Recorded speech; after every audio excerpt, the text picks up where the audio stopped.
हाँ बेटा, हम लोग एक्टिव वॉइस पैसिव वॉइस पूरा पढ़ चुके बेटा, ठीक है। आज हम आपको बता रहे हैं कि आपकी बोर्ड परीक्षा में अब की बार किस प्रकार से प्रश्न पूछा जाएगा एक्टिव वॉइस पैसिव वॉइस का, ठीक है। देखिए बेटा, अब आपकी बोर्ड परीक्षा में पहले बनाने के लिए आता था, अब ऐसा नहीं है। एक वाक्य दिया रहेगा, उसके 4 अल्टरनेटिव दिए रहेंगे। इन चारों में कौन सा वाक्य सही है, यह जवाब आपको लिखना होगा। यानी कि अब और सरल हो गया पेपर, ठीक है। बस केवल आपको इतना आना चाहिए कि नियम कौन सा है, कैसे वाक्य बनेगा, ठीक है।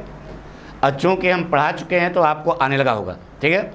जैसे देखिए बेटा, आपकी बोर्ड परीक्षा में आया ही प्लांट्स ए मैंगो ट्री, ठीक है। अब इस वाक्य को हमें क्या बनाना है, पैसिव वॉइस। अब ये देखिए कौन सा टेंस है, प्रेजेंट इंडेफिनिट है। एक कदम आगे से सहायक क्रिया लगा करके वर्ब की थर्ड फॉर्म होनी चाहिए, ऑब्जेक्ट सब्जेक्ट सब्जेक्ट ऑब्जेक्ट, यही तो नियम है ना। तो बताइए बेटा, ही प्लांट्स ए मैंगो ट्री, इसका पैसिव वॉइस क्या होगा। देखिए पहला लिखा है a mango tree was planted by him.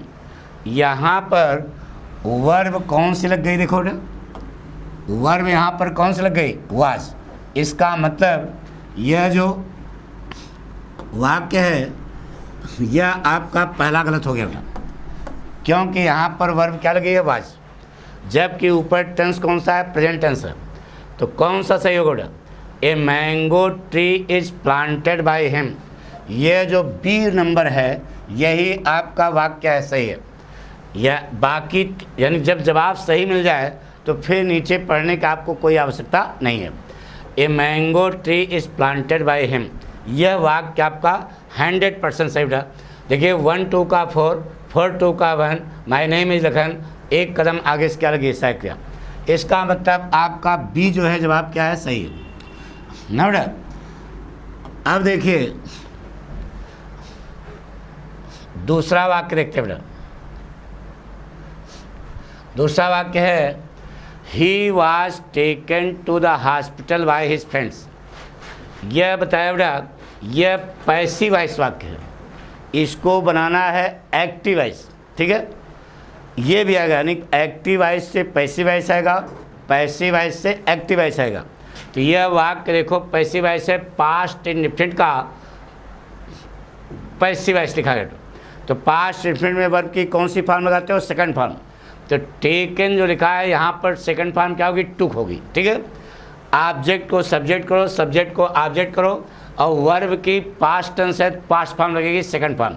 अब देखो इन तीनों में यहाँ 3 वाक्य लिखे बेटा। His friends had taken him to the hospital. यह वाक्य आपका क्या बेटा, गलत है। क्यों गलत है, समझ में आ गया होगा।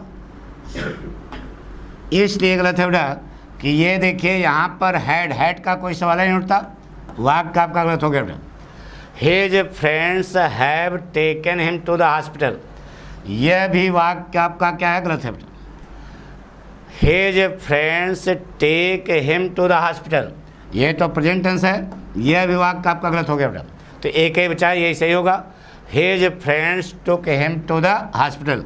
यानी कि डी नंबर जो है यही आपका वाक्य सही है, क्योंकि यह पास्ट इंडेफिनिट का पैसिव वॉइस है, और इन चारों में पास्ट इंडेफिनिट कौन है, his friends took him to the hospital. यही वाक्य आपका क्या हुआ, सही हुआ, ठीक है। इस प्रकार से बिना भड़बड़ाए हुए आप सारे वाक्य क्या कर सकते हो, कर सकते हो। देखिए बेटा तीसरा वाक्य क्या है आपका, I have written this yesterday. यह प्रेजेंट परफेक्ट टेंस है बेटा। Object subject subject object verb की थर्ड फॉर्म, एक कदम आगे सहायक क्रिया। प्रेजेंट परफेक्ट है, प्रेजेंट परफेक्ट कॉन्टिन्यूअस की सहायक क्रिया लगेगी, हैज़ बीन और हैव बीन। देखो इन तीनों में हैज़ बीन हैव बीन कहाँ है, देखो बेटा यहाँ पर लिखा है हैड बीन, लिखा है ना, यहाँ क्या लिखा है, हैड बीन। इसका मतलब यह वाक्य आपका क्या हो गया, गलत हो गया। इस वाक्य में देखो इज लगा है, इसका मतलब यह भी वाक्य आपका क्या है, गलत है। दिस यसे हैज़ बीन, देखो आ गया ना, रिटन बाय मी, यही वाक्य आपका क्या है, सही है। यानी सी नंबर वाला वाक्य आपका सही है। इस पर जब निशान लगाओगे तभी आपको नंबर मिलेगा। नीचे तो देख रहे हो गलते है। अरे जब प्रेजेंट परफेक्ट है तो हैज़ बीन और हैव बीन लगेगी, एक ही में लगा है, इसका मतलब यही सी जो है आपका क्या है, सही है। पूरी बात सुन रहे हो? तो इस प्रकार से बिल्कुल धैर्यपूर्वक देखिए, 1 2 का 4, 4 2 का 1, माई नेम इज लखन, एक कदम आगे साइकिल लगी है, यानी सी सेक्शन आपका क्या है, सही है। सी वाला।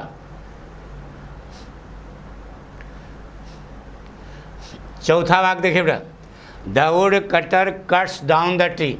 बताइए पहले यह कौन सा टेंस है, पहले यह देखा करो कि यह कौन सा टेंस है, प्रेजेंट इंडेफिनिट है।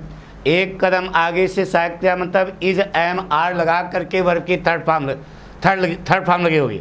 अब देखो इसमें is am are was, is am are कहाँ है, इस वाक्य में वाज लगा है, इसका मतलब वाक्य क्या हो गया, गलत हो गया। इस वाक्य में हैड बीन लगा है, इसका मतलब वाक्य क्या है, गलत है। इस वाक्य में the tree got cut down, Yahoo आपका वाक्य क्या है, गलत है।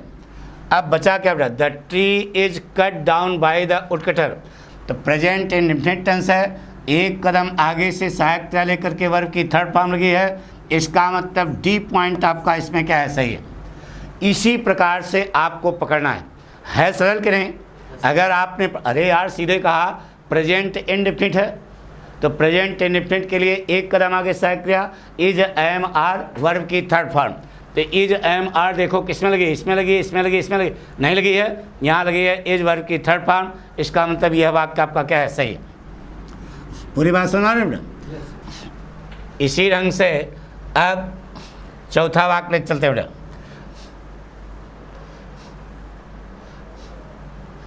पांचवा, पुलिस काट द थीफ। पहले देखा करो यह कौन सा टेंस है बेटा, पास्ट इंडेफिनिट है, एक कदम आगे पास्ट कंटिन्यूअस, सहायक क्रिया वाज वर्ड लगा करके वर्ब की थर्ड फॉर्म चाहिए, वाज या वर्ड लगा करके वर्ब की थर्ड फॉर्म चाहिए। देखो इसमें वाज लगा है, लेकिन यहाँ वाज तो लगा है, लेकिन यहाँ वाज लगा है, लेकिन वर्ब की थर्ड फॉर्म लगी क्या, इसका नहीं लगी, इसका मतलब वाक्य गलत है। इस वाक्य में द थीफ वाज काट बाय द पुलिस, वाज भी लगा है, वर्ब की थर्ड फॉर्म लगी है, 1 2 का 4, 4 2 का 1, माई नेम इज लखन, एक कदम आगे सहायक क्रिया लेकर के, इसका मतलब इसका बी पॉइंट सही बेटा। अब यहाँ वाज बीइंग लगा है, यहाँ वाज कैच लगा है, इसका मतलब ये दोनों वाक्य गलत है बेटा। केवल आपका कौन सा पॉइंट सही है, बी। इस प्रकार से आप धैर्यपूर्वक पहले वाक्य को देखें कि कौन सा टेंस है, पास्ट इंडेफिनिट, एक कदम आगे पास्ट कंटिन्यूअस, वाज और वर, आगे वर्ब की थर्ड फॉर्म में चाहिए, तो वाज और वर, वाज या वर के आगे वर्ब की थर्ड फॉर्म लगे, यही वाक्य सही है। बाकी सब में 1 2 का 4, 4 2 का 1 में लिखा नहीं है। तो इस प्रकार से आपको वाक्य पकड़ना बेटा कि कौन सा वाक्य सही है, यह पॉइंट करना बेटा।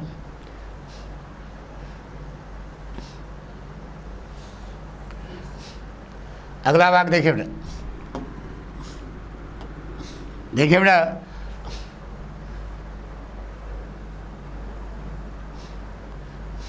ये वाक्य है हु वाला, पढ़ा चुके ना, हु वाला पढ़े हो ना सब लोग। देखिए पूछा गया who broke the wall painting, बहुत सरल सा है बेटा, कई और ढंग से बना सकते हो, आपको बताया होगा, लेकिन इसमें जो लिखा है उसमें चेक करना है। पहले देखिए कौन सा टेंस है, पास्ट इंडेफिनिट टेंस, एक कदम आगे से सहायक क्रिया लेकर के वर्ब की थर्ड फॉर्म ना बेटा, तो ये पास्ट कंटिन्यूअस की सहायक क्रिया होगी वाज और वर्ब की थर्ड फॉर्म में चाहिए बेटा। देखिए by whom was the wall painting broken, ये पहले वाक्य आपका क्या है, सही है, वाज लगा करके वर्ब की कौन सी फॉर्म लगी, थर्ड फॉर्म, देखो वाज, इसका मतलब पहला वाक्य ही आपका क्या है, सही है। नहीं समझ रहे, ये वाक्य, ये वाक्य आपका क्या हो गया, सही हो गया। ये by who was the wall painting broken, ये वाक्य आपका गलत है ना बेटा। बाई होम हैड, ये तो 100% गलत है। बाई होम गलत है बेटा। पहला वाला वाक्य आपका क्या है, सही है। By home was the wall painting broken. 1 2 का 4, 4 2 का 1, माई नेम इज लखन। एक कदम आगे सहायक क्रिया लगी है। बाई होम को वाक्य के शुरू में मुख्य सहायक क्रिया कर्ता के पहले लगा है क्वेश्चन मार्क, इसका मतलब पहला वाक्य आपका क्या है, सही। ठीक है, इस प्रकार से आपको पकड़ना होगा कि कैसे पता करेंगे कौन सा वाक्य सही है, यह आपके बोर्ड परीक्षा में अब आएगा। हमारी बात सुनो। अगला वाक्य देखिए बेटा,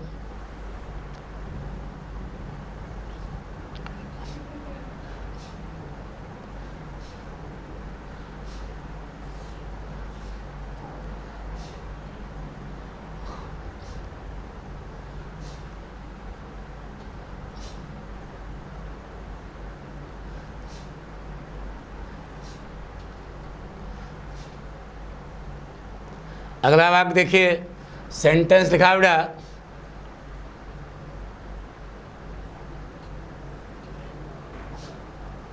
we shall talk to summit. बताइए टेंस कौन सा है, फ्यूचर इंडेफिनिट। एक कदम आगे, फ्यूचर कॉन्टिन्यूअस। सहायक क्रिया क्या होती है बेटा, विल बी और शैल बी। विल बी या शैल बी लगा करके वर्ब की थर्ड फॉर्म में चाहिए। अब इतने वाक्य लिखे हैं, इसमें देखो विल बी और शैल बी लगाकर वर्ब की थर्ड फॉर्म किस में लगी है, यहाँ पर उड है बेन। बिल्कुल वाक्य आपका क्या बेटा, गलत है। इसका मतलब पहला,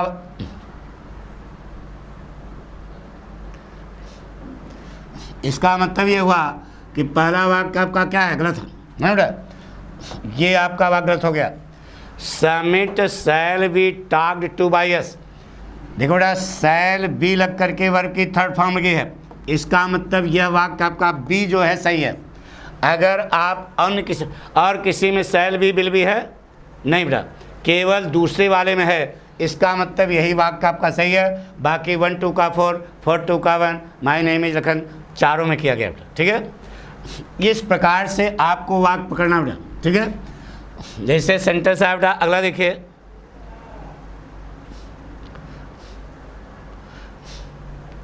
एक वाक्य लिखा बेटा, the singer was singing, the singer was singing an old melody. बताइए बेटा कौन सा टेंस है, पास्ट कॉन्टिन्यूअस। बताया था कॉन्टिन्यूअस में उसी की सहायक क्रिया के ठीक बाद क्या लगाना, बीइंग। बाकी 1 2 का 4, 4 2 का 1, माई नेम इज लखन तो करके देंगे ही, बस केवल आपको सहायक क्रिया पकड़नी है। कौन सा टेंस है, पास्ट कॉन्टिन्यूअस। कॉन्टिन्यूअस में उसी की सहायक क्रिया के ठीक बाद बीइंग, यानी कि वाज या वर लगा करके बीइंग लगा होना चाहिए।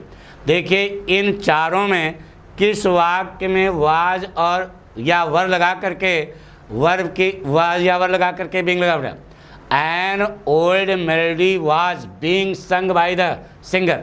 इसका मतलब यह हुआ कि देखो वाज लगा है और बीइंग लगा है, वर्ब की थर्ड फॉर्म लगी है, यही वाक्य आपका क्या है, सही है। बाकी में देखो सब गलत है। यहाँ वर लगा है, गलत हो गया, बीइंग लगा ही नहीं है। यहाँ पर इज लगा है, बीइंग लगा ही नहीं है। बहरहाल ये सब गलत है बेटा, केवल आपका वाक्य पहला सही है, an old melody was being sung by the singer. Object को सब्जेक्ट, सब्जेक्ट को ऑब्जेक्ट, वर्ब की थर्ड फॉर्म उसी की सहायक क्रिया के ठीक बाद क्या लगा है, बीइंग। इसका मतलब यह वाक्य आपका क्या है, सही है, पक्का। इसी प्रकार से कॉन्फिडेंस के साथ आप लिखेंगे बोर्ड परीक्षा में तो पक्का है नंबर मिलेगा बेटा। यानी केवल यह पहचानना है कि कौन सा वाक्य सही है, और आपको सब हम बता चुके तो निश्चित है कि आप सही कर लोगे बेटा। लिखा बेटा, Shalini will submit the work at evening. बताइए कौन सा टेंस है। अब इतना तो मालूम होगा यार, फ्यूचर इंडेफिनिट है। एक कदम आगे, फ्यूचर कॉन्टिन्यूअस, सहायक क्रिया विल बी और शैल बी लगा करके वर्ब की थर्ड फॉर्म होगी। बस देखिए यहाँ पर पहले वाले वाक्य में क्या लिखा बेटा, वुड बी। बताइए वुड बी जो है सही है क्या, नहीं बेटा, यह वाक्य आपका गलत हो गया, यानी कि वुड बी लगा है, वाक्य गलत हो गया। यहाँ पर विल है, बीन लगा बेटा, देखो यह भी वाक्य आपका क्या हो गया, गलत हो गया। विल बी या शैल बी लगा करके वर्ब की थर्ड फॉर्म में चाहिए। The work will be submitted by Shalini at evening. देखो बेटा विल बी लगा करके वर्ब की थर्ड फॉर्म लगी है, इसका मतलब आपका सी पॉइंट क्या है, सही है। बाकी सही मिल गया तो बाकी पढ़ने की जरूरत नहीं है, लेकिन पढ़ लो। देखो यहाँ पर भी उड़ है बीन लगा है, यानी कि यह भी वाक्य आपका गलत है। जो लड़का सी पर निशान लगाएगा या यही वाक्य लिखेगा उसी का सही माना जाएगा, क्योंकि विल भी लगा करके वर्ब की थर्ड फॉर्म लगी है। बाकी सभी वाक्यों में ऑब्जेक्ट को सब्जेक्ट, सब्जेक्ट को ऑब्जेक्ट किया गया है। तो ये तो आपको करने की जरूरत नहीं है, केवल आपको पॉइंट सोचना है कि कौन सी क्रिया लगेगी। फ्यूचर इंडेफिनिट, एक कदम आगे future continuous, will be verb की थर्ड फॉर्म। तो विल बी वर्ब की थर्ड फॉर्म लगी है, इसका मतलब वाक्य क्या है, सही है। कौन वाला, सी वाला।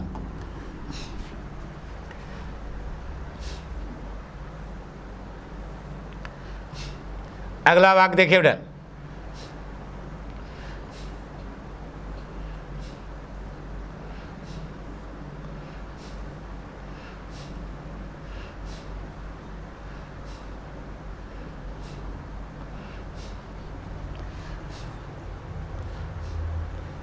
अगला वाक्य है आई बाट हर ए नेकलेस।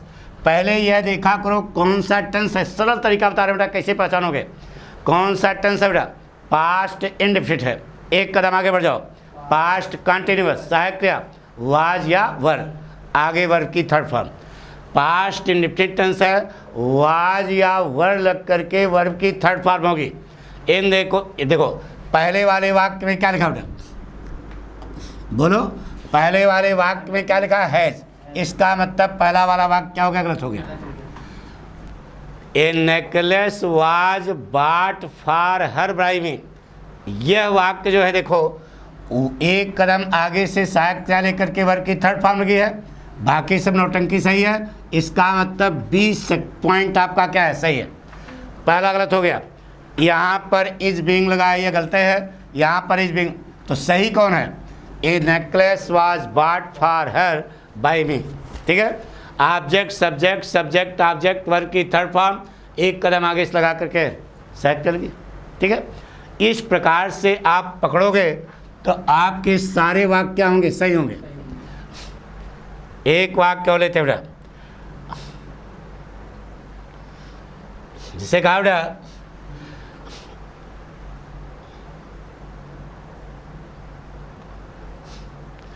बाई हुम वाज द लैपटॉप स्टोलन। पहले ये देखो, ये हु वाला पैसिव वॉइस है, ये खुद ही पैसिव वॉइस बना बेटा, आपको इसको एक्टिव वॉइस बनाना बेटा। पहले देखो ये टेंस कौन सा है, पास्ट कंटिन्यूअस की सहायक क्रिया लगी है वर्ब की थर्ड फॉर्म, यानी कि वाक्य जाएगा एक कदम पीछे, पास्ट इंडेफिनिट जाएगा। किसमें जाएगा, पास्ट में। और हुम का क्या होगा, हु होगा। हु के बाद वर्ब की पास्ट फॉर्म जिसमें लगी होगी वही वाक्य है, सही है। ऐसे जल्दी समझा करो, हु बाई होम लिखा है तो हु होगा करता, और वर्ब की सेकंड फॉर्म होगी। तो देखो इसमें वर्ब की सेकंड फॉर्म लगी है क्या, हु स्टोल द लैपटॉप। इसका मतलब ये देखो, ये हु करता लिखा है बेटा, यानी कि हु सही है, वर्ब की सेकंड फॉर्म सही है। इसका मतलब पहला वाला वाक्य आपका क्या है, सही है। हु हैड स्टोलन, लर्न तो गलत है, हु स्टेल्स गलत है, हु वाज गलत है। पहला वाला वाक्य सही बेटा, हु स्टोल द लैपटॉप। जब आपको सही जवाब मिल जाए तो नीचे आपको पढ़ने की कोई ज़रूरत नहीं है, लेकिन हम बता दे रहे हैं कि हुम लगा, बाई हुम लगा, इसका मतलब करता क्या होगा, हु होगा।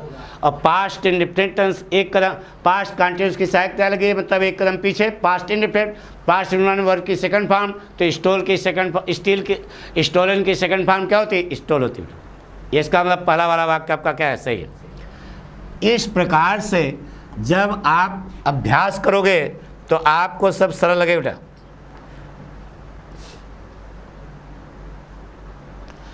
देखिए एक वाक्य है बेटा, the teacher has given me A very tough assignment.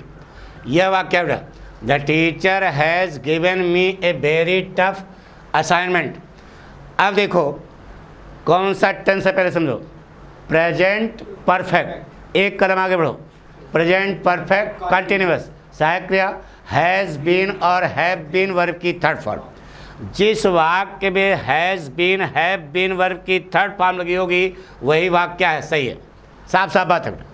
और बाकी 1 2 का 4 4 2 का 1 माय नेम में लिखें तो करने हैं।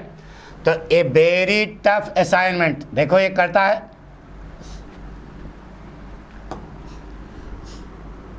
देखो ना, ए वेरी टफ असाइनमेंट आ गया, यहाँ पे सब्जेक्ट हो गया, हैज़ बीन लगा करके वर्ब की क्या लगी, थर्ड फॉर्म, इसका मतलब पहला वाक्य आपका क्या है, सही है।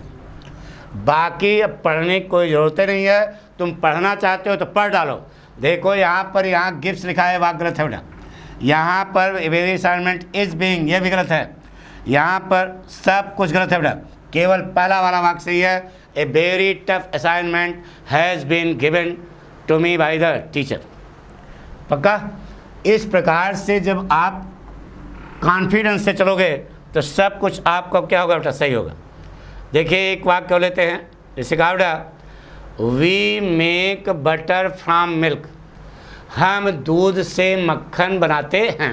कौन सा टेंस है, प्रेजेंट इंडेफिनिट। एक कदम आगे बढ़ो, प्रेजेंट कंटिन्यूअस, सहायक क्रिया is am are, is am are के बाद वर्ब की थर्ड फॉर्म लगी होगी तभी वाक्य सही है।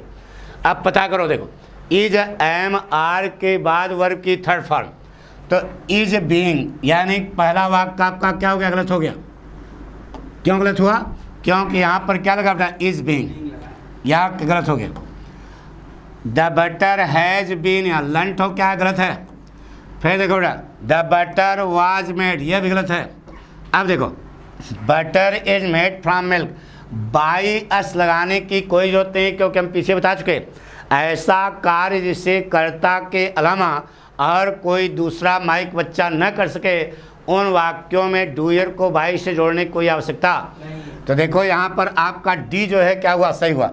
Butter is made from milk, by us लगाने की कोई ज़रूरत नहीं। लेकिन जब इसका एक्टिव वाइस बनाओगे तो यही बनेगा, we make butter from milk. ठीक है, पूरी बात समझ रहे हैं। अब अगला वाक्य देखिए बेटा, सेंटेंस है, they have painted the door. पहले आप ये देखा करें यह कौन सा टेंस है बेटा, ऊपर देखो कौन सा टेंस है, यह है प्रेजेंट परफेक्ट। एक कदम आगे बढ़ जाओ, प्रेजेंट, बाकी सब करने केवल आपको सहायक क्रिया पकड़नी यार। अब इससे सरल क्या बताएं, प्रेजेंट परफेक्ट है, एक कदम आगे, प्रेजेंट परफेक्ट कंटिन्यूअस, सहायक क्रिया क्या होती है बेटा, हैज़ बीन और हैव बीन। तो हैज़ बीन और हैव बीन जिस वाक्य में लिखा होगा वही वाक्य सही है। बाकी इन्होंने खुद ही 1 2 का 4 4 2 का 1 किया है। तो देखो बेटा, पहला वाक्य द डोर वाज पेंटेड, ये पहला वाक्य गलत हो गया।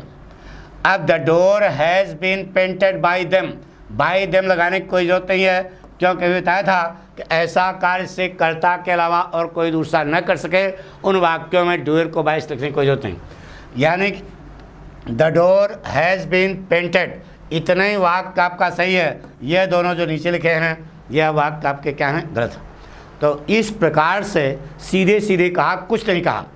Object subject subject object verb की थर्ड फॉर्म ये तो करके वो देंगे ही, केवल ध्यान रखना ये कि प्रेजेंट इंडेफिनिट और परफेक्ट के लिए एक कदम, जबकि कॉन्टिन्यूअस के लिए उसी की सहायक क्रिया के ठीक बाद और बी लगा देते हैं, और जितनी भी मॉडल वर्ड्स होती हैं उन्हीं के ठीक बाद बी लगा देते हैं। ये इसकी कुंजी है बेटा। थैंक यू बेटा।